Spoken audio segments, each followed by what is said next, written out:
सबसे पहले ब्रह्मा जी मानस पुत्रों की सनकादिकों की उत्पत्ति सतोगुण से किया।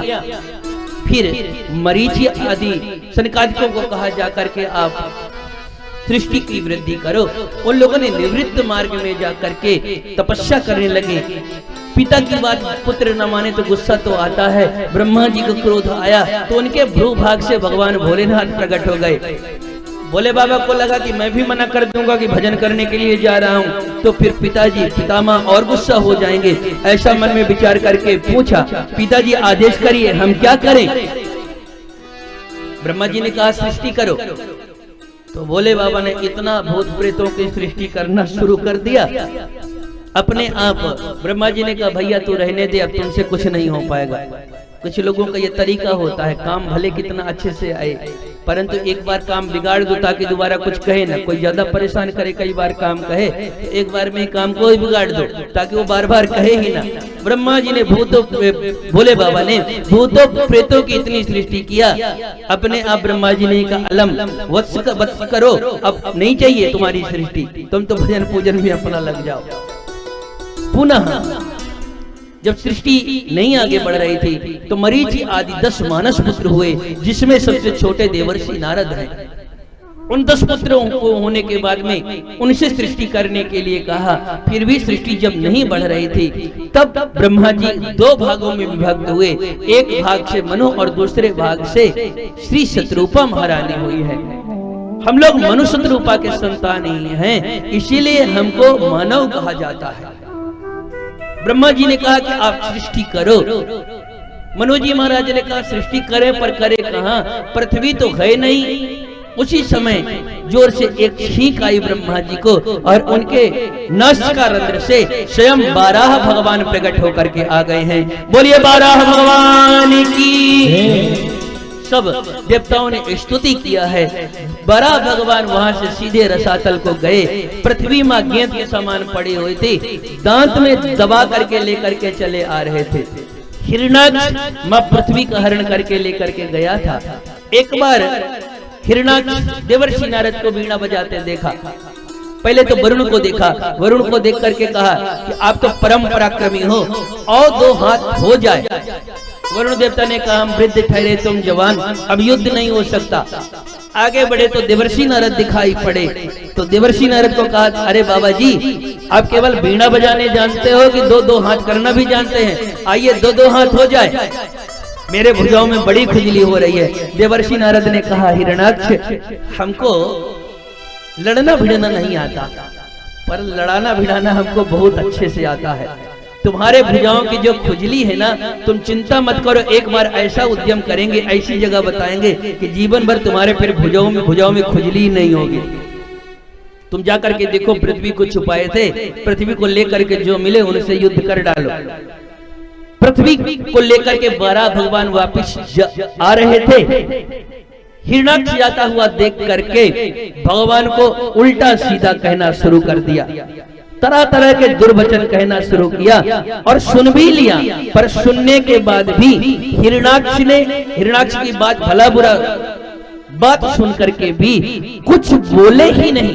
पहले पृथ्वी को ले जाकर के 12 भगवान स्थापित किए, फिर वापिस लौट करके जाकर के पूछना प्रारंभ किया, कहिए महाशय आप क्या कह रहे थे?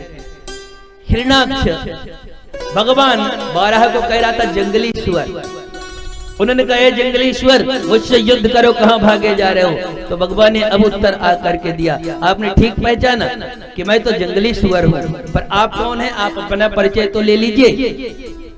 सत्यम वयं भो वन गोचरो मृगाः युष्मन विधान मृगये ग्राम सिंहान। हम तो जंगली सुअर ठहरे, पर आप तो महाराज बिल्कुल ग्राम सिंह लगते हो, आपके समान कोई नहीं है। आपको पता है हमारे संस्कृत की गालियां भी इतनी मीठी मीठी है कि किसी को दो पता ही नहीं चलता। भगवान कह क्या रहे हैं, हिरणाक्ष को पता भी नहीं चल रहा, वो और अपने से चौड़ा होकर खड़ा हो रहा है। भगवान कह रहे हैं सत्यम वयो वन गोचरो मृगा, हम तो जंगली सुअर हैं, पर आप तो स्वयं ग्राम सिंह हैं। अब किसी भाई को गांव में रह रहा हो और उसको कहा आइए ग्राम सिंह जी, आइए आइए स्वागत है। वो तो सोचेगा कि गांव में शेरों की तरह हम रहते हैं इसलिए हमको ग्राम सिंह कह के बुला रहे हैं, पर संस्कृत में ग्राम सिंह का मतलब कुत्ता होता है। वो अपने दरवाजे पर गांव में तो घूम घूम करके खूब भौंकता है, और जैसे कोई सामने थोड़ी तगड़ा दिखाई पड़े तो धुन दबा के भाग लेता है कुत्ता। ऐसे ग्राम सिंह मतलब होता है जो गांव में भौंके और बाहर जाकर कुछ न बोले, उसको ग्राम सिंह कहते हैं। अब किसी का नाम वैशाख नंदन रख दो, तो वैशाख नंदन अगर किसी का नाम रखोगे तो वैशाख नंदन मतलब क्या होता है? लोग यही समझेंगे कि वैशाख के में इसका जन्म हुआ होगा इसलिए इसका नाम वैशाख नंदन है, परंतु संस्कृत में वैशाख नंदन का मतलब गधा होता है। संस्कृत की जो गालियां हैं वो भी बड़ी मीठी मीठी हैं। श्री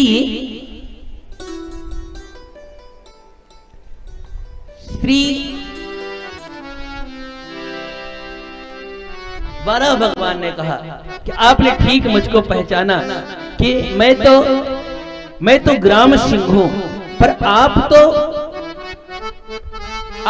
मैं तो वन गोचर हूं, जंगली स्वर हूं, पर आप तो ग्राम सिंह हैं। दोनों में भयंकर युद्ध हुआ। युद्ध होने के बाद में एक बार तो इतना जोर का प्रहार किया कि भगवान के हाथ से गदा ही गिर गई। देवताओं ने त्राही त्राही मचाई, प्रभु जल्दी अब लीला मत करो, जल्दी मारो, क्योंकि जैसे रात्रि हो जाएगा इसका बल दोगुना हो जाएगा। तब तक में भगवान ने एक जोर का तमाचा लगाया, करेण कर्ण मूलेहन यथात राष्ट्रम मरुत्पति, जैसे वज्र के प्रहार से वृत्तासुर गिरे थे वैसे ही एक ही चपाट में हिरण्याक्ष धराशायी हो गया। आंख खुली हुई थी। अब देवताओं को आंख खुली थी तो उनको पता नहीं, उनको भ्रम था मरा भी कि नहीं मरा, अगर जीवित रहा तो मेरा तो कल्याण फिर है नहीं। इसलिए ऐसी स्तुति भगवान की कर रहे हैं कि भगवान की स्तुति भी हो जाए और हिरण्याक्ष को बुरा न भी लगे।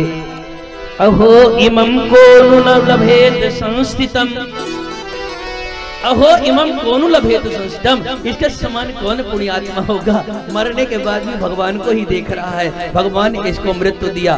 भगवान समझ गए देवताओं को अभी विश्वास नहीं कि मर गया है, तो जोर से एक पैर की ठोकर भगवान ने दिया। तब देवताओं को पता चल गया कि ये तो जा चुका है। तब देवताओं ने भगवान की सुंदर स्तुति किया है। यम योगिनो योग समाधिना रहो, ध्यायन्ति लिंगा दशतो मुमुक्षया, तस्यैव दैत्या ऋषभापदा हतो, मुखम प्रपाम्प्यस्य मुत्ससर्जः। इसके समान कौन धन्य होगा? यह योगींद्र मुनीन्द्र अमलात्मा बिमलात्मा के लिए जो दुर्लभ भगवान थे वह कृपा करके इसको दर्शन दे करके इसका उद्धार कर रहे हैं।